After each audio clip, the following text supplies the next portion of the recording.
streaming adalah kemungkinan atau pilihan kedua. Jangan lalu wislah streaming bae sing kepenak. Yang namanya misa itu sambut komuninya paling betul ya komuni sungguhan. Kan batinnya sudah, komuninya nampu ya. Wah, ya pada baik. Jadi silahkan sejauh memungkinkan jatah lingkungan dimaksimalkan. Eman-eman. Keuskupan lain banyak yang belum misa kepengin misa. Purwokerto sudah mulai misa, diberi kesempatan, tapi seringkali tidak maksimal. Eman-eman. Dalam nama Bapa dan Putra dan Roh Kudus. Amin. Tuhan bersamamu Dan bersama rohmu. Bapak, Ibu, dan para saudara sekalian yang terkasih, selamat sore. Hari ini kita diajak untuk membuka perjalanan dan pemenungan kita pada pekan suci ini dengan perayaan Minggu Palma. Minggu Palma adalah kenangan akan peristiwa Yesus yang memasuki kota suci Yerusalem dan disambut dengan penuh sukacita sebagai seorang raja. Tetapi sekaligus Minggu Palma menjadi awal perjalanan sengsara Yesus yang akan memuncak pada wafat dan kebangkitannya. Sejak awal masa Prapaskah, kita sudah diajak untuk mengolah diri kita, batin kita, rohani kita dengan doa, amal kasih, dan mati raga. Kita berharap semuanya itu menjadi bekal bagi kita untuk memasuki permenungan pada pekan suci ini. Marilah sekarang kita melanjutkan dengan mohon berkat untuk daun-daun palma yang akan kita gunakan untuk menyambut Raja Kristus yang memasuki kota suci Yerusalem. Marilah kita berdoa. Allah yang Maha Kuasa dan kekal, kuduskanlah daun-daun palma yang kini dipegang oleh umat-Mu yang berkumpul di tempat ini. Berkatilah daun-daun palma ini. Semoga kami yang mengiringi Raja Kristus dengan penuh sukacita diperkenankan memasuki Yerusalem abadi bersama Dia yang hidup dan berkuasa sepanjang segala masa.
Sembah bagimu, ya Kristus penebus, yang diarak anak-anak dengan sorak hosana. Saudara-saudari terkasih, marilah kita mencontoh halayak di Yerusalem yang mengelulukan Yesus. Mengenangkan misteri Yesus memasuki kota Yerusalem dengan lagu Yerusalem Lihatlah Rajamu, Mada Bakti 395.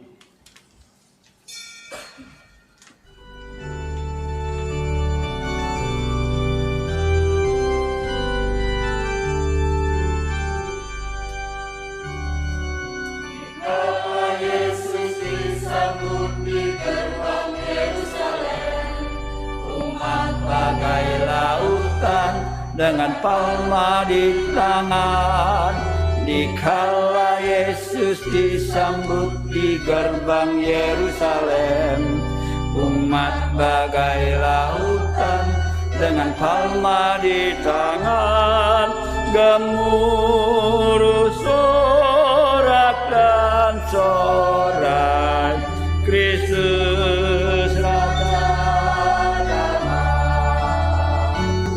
Yerusalem, Yerusalem,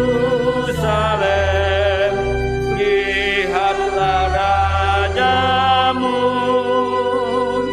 Hosana, terpujilah penebus umat manusia. Yerusalem,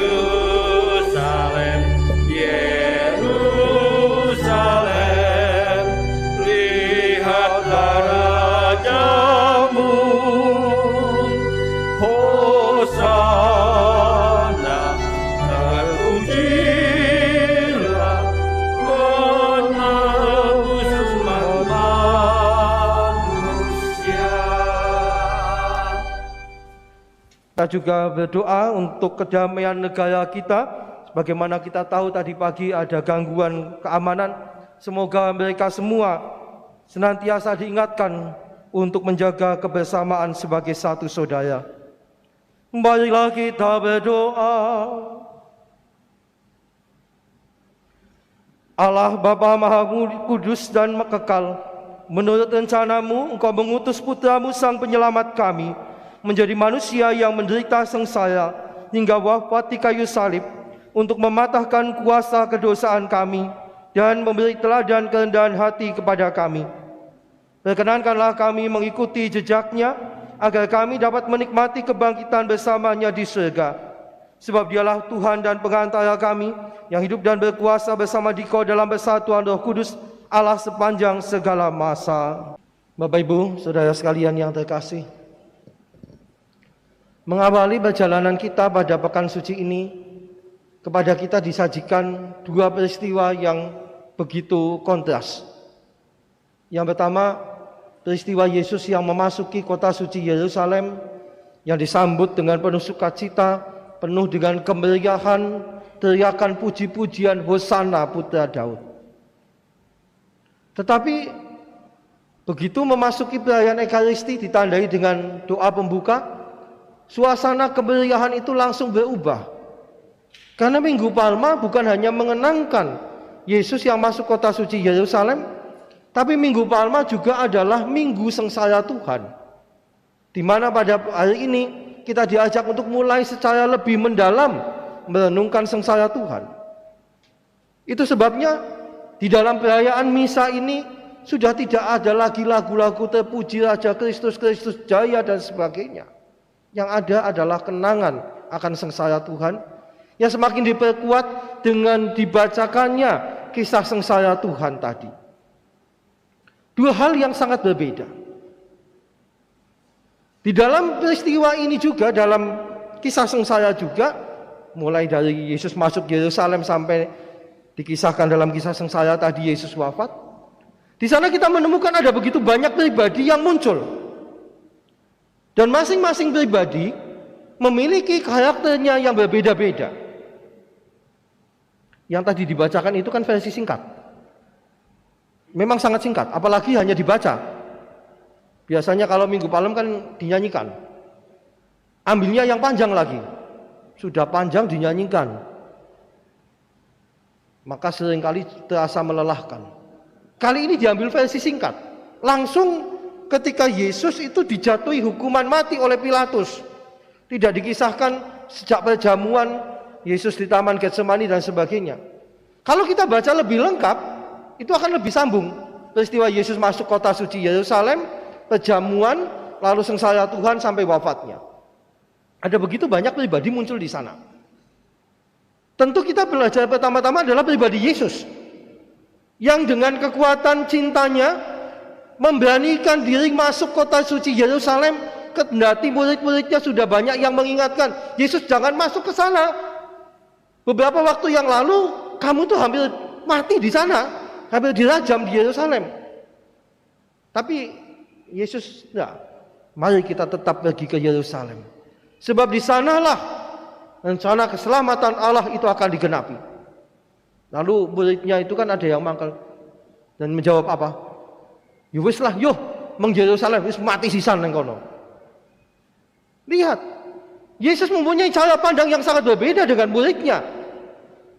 Padahal muridnya ini 12 orang ini kan sangat dekat dengan Yesus, intensif sekali Yesus mendampingi.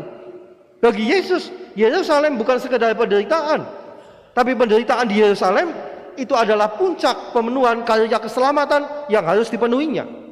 Sementara bagi muridnya, Yerusalem hanyalah kematian, bahkan mungkin dianggap kematian yang sia-sia. Maka jawabannya itu sengol gitu loh.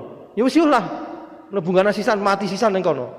Itu orang yang kecewa, orang yang tidak bisa memahami apa yang terjadi dengan Yesus.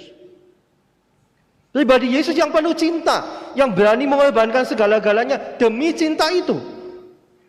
Pribadi Yesus yang dengan kerendahan hatinya memilih naik keledai, bukan kuda tunggangan, yang menggambarkan kekuasaan dan kejayaan. Keledai yang dimiliki hanya oleh orang-orang sederhana, hanya orang miskin, katakan demikian, yang mau naik keledai itu. Tetapi Yesus memilih itu. Pribadi Yesus yang begitu kuat, yang begitu istimewa, kendati kemanusiaannya tetap muncul. Kisah Taman Getsemani. Yesus mengalami kekhawatiran, kegalauan, bahasa sekarang itu galau. Ya Bapa, jikalau mungkin biarlah piala ini lalu daripadaku. Apa berhenti sampai di situ? Enggak. Kendati secara manusiawi dia mengalami kegalauan, tapi Yesus menyadari inilah tugas perutusan yang harus dilakukan demi ketaatan pada Bapa dan cinta pada manusia. Maka dia lalu nyambung, tapi bukan kehendakku Bapa, melainkan kehendakmu lah yang terjadi. Belajar dari pribadi Yesus. Dalam hidup kita seringkali kita juga mengalami kegalauan, kekhawatiran, ketakutan, ancaman-ancaman macam-macam. Beranikah kita akhirnya, walaupun tentu ada keluhan sana sini, tapi akhirnya kita berarti mengatakan, Tuhan, saya pasrah kepadamu.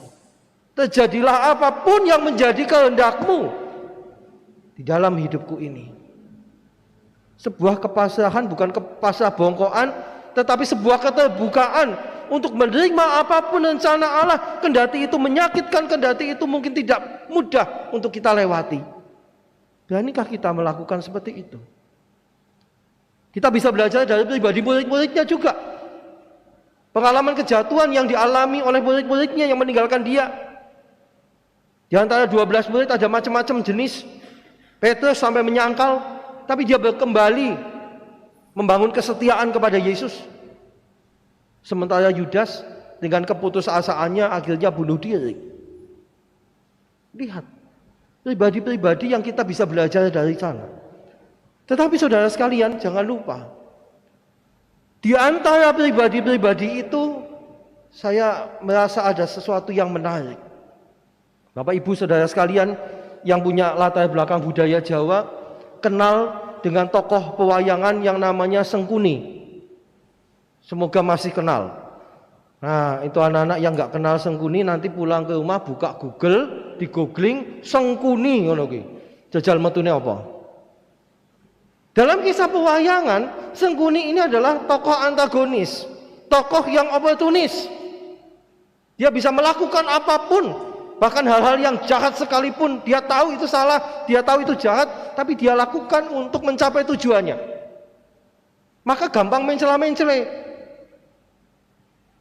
Esuk tempe sore, esuk dele sore tempe. Dia mudah menjilat. Mana yang menguntungkan dia ikut di situ. Di dalam perayaan Minggu Palma, kita sebetulnya dengan mudah juga menemukan Sengkuni itu. Kenapa? Itu rakyat Yerusalem yang tadi menyambut Yesus, Hosana putra Daud, dengan daun-daunan, dengan pakaian yang dihamparkan. Saya yakin sebagian di antara mereka itu yang kemudian 5 hari kemudian berteriak, salibkan dia. Karena Minggu Palem semua orang menyambut Yesus, oh ya sudah ikut saja, sing penting melu, akeh kancane, rame. Siapa tahu Yesus jadi raja beneran, nanti jadi menterinya, jadi pejabatnya, seperti kerajaan apa itu yang dulu-dulu rame itu. Tapi ketika Jumat Agung, banyak orang mengatakan salibkan, salibkan. Ya sudah ikut teriak, salibkan, salibkan.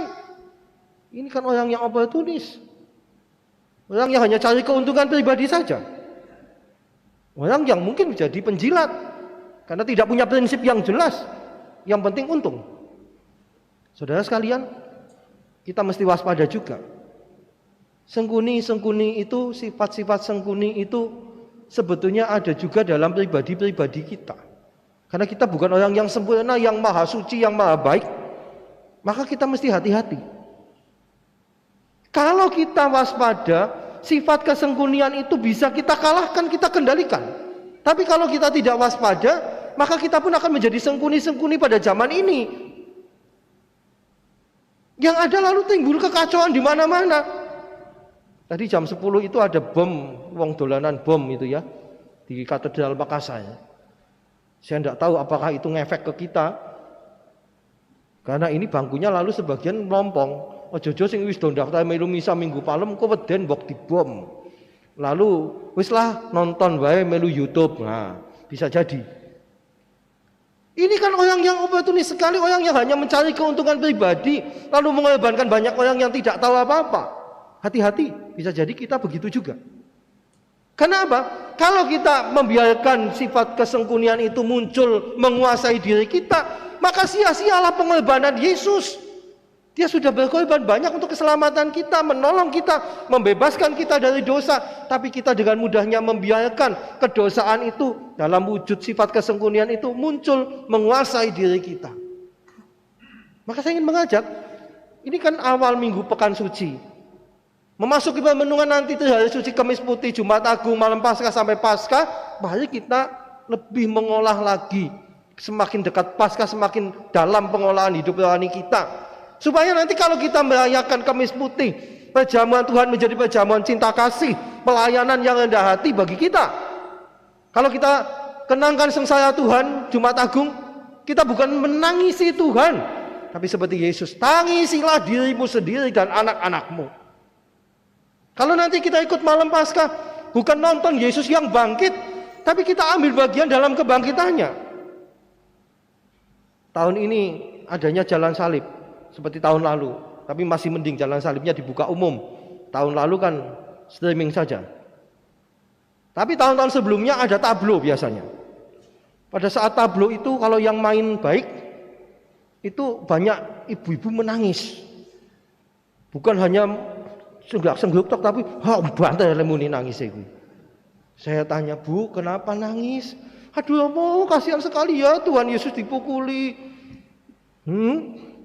Kasihan. Saudara sekalian, Yesus tidak membutuhkan tangisan dan belas kasih kita. Pengorbanannya adalah pengorbanan cinta yang tulus. Daripada menangisi lalu kita bisa lebih baik bertanya, Tuhan Yesus, apa yang mesti aku lakukan? Kalau aku hadir di situ saat itu, apa yang mesti aku lakukan? Apa yang akan aku katakan kepada Yesus? Ketika kita berjumpa dengan Yesus yang sedang manggul salib, ketika kita berjumpa dengan Yesus yang sedang diludahi, lalu kita nggak akan ngomong apa? Kita akan bertindak apa? Itulah yang mestinya menjadi pemenungan. Supaya pengorbanan Yesus tidak menjadi pengorbanan yang sia-sia, tapi pengorbanan yang akhirnya membawa kita semua pada kemenangan. Yesus mengajak kita menang, tapi kalau kita tidak menanggapi, ya susah juga akhirnya. Maka mari Bapak Ibu Saudara sekalian, mengawali pekan suci ini, kita bersyukur kepada Allah boleh ambil bagian di dalam kenangan peristiwa Yesus masuk kota Yerusalem. Tapi ingat, Yesus masuk kota Yerusalem bukan untuk pesta, bukan untuk perayaan, tetapi di sanalah Dia akan memuncaki karya keselamatannya dengan pengorbanan kasih. Kasih yang disempurnakan dengan konsekuensinya, yaitu pengorbanan.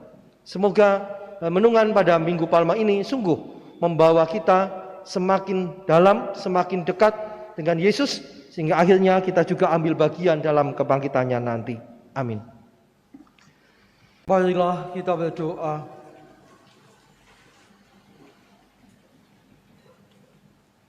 Ya Allah, kami telah dipuaskan oleh anugerah suci ini, bersujud memohon kepadamu. Semoga sebagaimana berkat kematian putramu, Engkau membantu kami mengharapkan apa yang kami imani. Demikian pula berkat kebangkitannya yang mulia, Engkau membantu kami mencapai apa yang menjadi tujuan hidup kami. sebab Kristuslah Tuhan dan pengantara kami sepanjang segala masa. Saudara sekalian, pekan suci telah dimulai. Kita semua diundang untuk ambil bagian dalam seluruh rangkaian pekan suci. Bukan hanya hari ini dan nanti tahu-tahu Paskah, masih ada Kamis Putih, ada Jumat Agung, ada malam Paskah. Kalau memungkinkan situasi kondisi kesehatan dan jatah kuota lingkungan masih ada, mari kita ikuti lengkap. Kalaupun tidak mungkin, kita masih bisa mengikuti secara streaming. Tapi itu streaming adalah kemungkinan atau pilihan kedua. Jangan lalu wislah streaming bae sing kepenak. Nah, yang namanya misa itu sambut komuninya paling betul ya komuni sungguhan. Kan batinnya sudah, komuninya nampu ya, ya pada baik. Jadi silahkan sejauh memungkinkan jatah lingkungan dimaksimalkan. Eman-eman. Keuskupan lain banyak yang belum misa kepengin misa. Purwokerto sudah mulai misa, diberi kesempatan, tapi seringkali tidak maksimal. Eman-eman. Kita menanggapi keselamatan Allah dengan ambil bagian secara aktif dalam liturgi Ekaristi. Terima kasih atas kebersamaan dan doa-doa kita. Kita tutup perayaan kita dengan mohon berkat Tuhan. Tuhan bersamamu.